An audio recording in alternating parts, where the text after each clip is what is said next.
नमस्कार दोस्तों। आज हमारा अध्ययन विषय है कन्हैयालाल सेठिया। कन्हैयालाल सेठिया का जन्म सुजानगढ़ चूरू में 1919 में हुआ था। सुजानगढ़ चूरू 1919 में इनका जन्म हुआ था।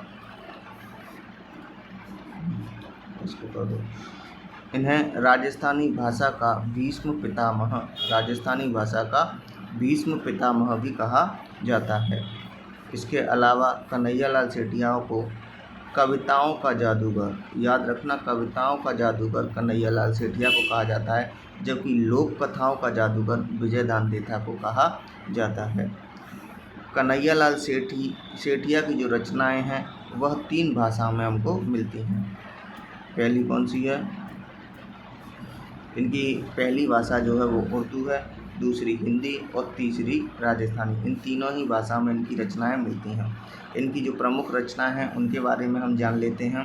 तो कन्हैयालाल सेठिया की जो पहली रचना थी वह हिंदी भाषा में थी। याद रखना, इनकी पहली रचना जो थी वह हिंदी भाषा में थी। इसका हम जानते हैं वन फूल के नाम से। जीवन की पहली रचना हिंदी भाषा में लिखी थी, ना कि इन्होंने उसके बाद इसमें लिखी थी राजस्थानी में। आज हिमालय बोला, निर्ग्रंथ, आकाश गंगा, यह भी हिंदी भाषा की ही इनकी क्या थी, रचनाएं थी। अग्निवीणा भी इनकी हिंदी भाषा की रचना थी। इस रचना पर इनके ऊपर राजद्रोह का आरोप लगा था। अग्निवीणा के लिए प्रतिबिंब भी हिंदी भाषा की इनकी एक रचना थी, जो कि हिंदी तथा राजस्थानी दोनों ही भाषा में लिखी गई थी। उर्दू साहित्य के अंतर्गत कन्हैयालाल सेठी ने ताजमहल तथा गुलेची, ये 2 रचनाएं लिखी थी। ताजमहल व गुलेची, GULECHI, गुलेची।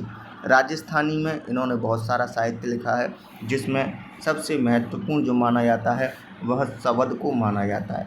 इसे लेकर इन्हें सूर्यमल मिश्रण अवार्ड भी मिला था। पाथल व पीथल, यह भी इनकी राजस्थानी भाषा में लिखा हुआ ग्रंथ है, जिसमें पाथल महाराणा प्रताप तथा पीथल पृथ्वीराज राठौड़ को माना गया है। सतवाणी राजस्थान में लिखी हुई है। धरती धौरारी बहुत ही महत्वपूर्ण है इनकी एक रचना। इसके अलावा हेमाणी भी एक महत्वपूर्ण रचना है। तो ये जो प्रमुख रचनाएं उनके बारे में हम जानते हैं। इनके जीवन की पहली रचना वन फूल, जो कि कौन सी भाषा में लिखी गई थी? हिंदी में, राजस्थानी में नहीं लिखी गई थी।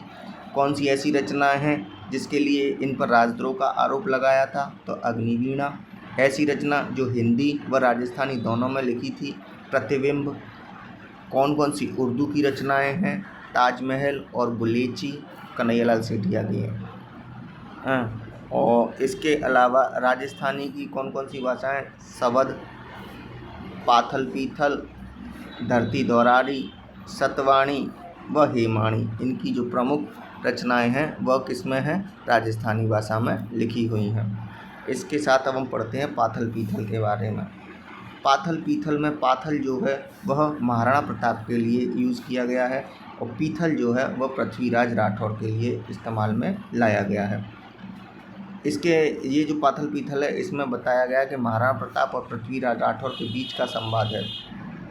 इसमें इन्होंने बताया कि पृथ्वीराज राठौड़ जो था वो अकबर के दरबार में रहता था, और अकबर के दरबार में रहते हुए महाराणा प्रताप की बड़ाई करता था, यानी उनकी प्रशंसा करता था।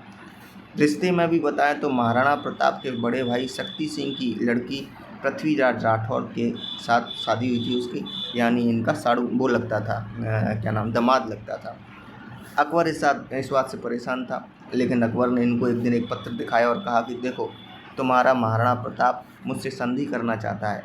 इस बात को लेकर पृथ्वीराज राठौड़ ने स्पष्ट किया कि ऐसा नहीं हो सकता, क्योंकि महाराणा प्रताप हार सकता है लेकिन संधि के लिए कभी पत्र नहीं लिख सकता।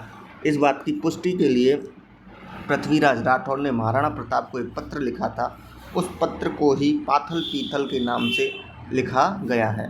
पाथल पीथल में किसका वर्णन है? महाराणा प्रताप का और उसका वर्णन है पृथ्वीराज राठौड़ का। अगली इनकी जो रचना है वह है लील टाँस के लिए इन्हें कन्हैयालाल सेठिया को जो है कौन सा पुरस्कार मिला है? साहित्य अकादमी पुरस्कार मिला है। साहित्य अकादमी पुरस्कार किसके लिए मिला था? इनको मिला था साहित्यकार लील टाँस के लिए। लील टाँस के लिए इनको कौन सा पुरस्कार मिला है? साहित्य अकादमी पुरस्कार। साहित्य मनीषी बेहद ही महत्वपूर्ण ये है इनकी पुरस्कार है ये साहित्य मनीषी। यह जो है साहित्य के क्षेत्र में सर्वोच्च उपाधि होती है, जिसे 1983 में सेठिया को दिया गया था। कौन सी साहित्य मनीषी कब दी गई थी? 1983 में दी गई थी। यह साहित्य के क्षेत्र की सर्वोच्च उपाधि मानी जाती है।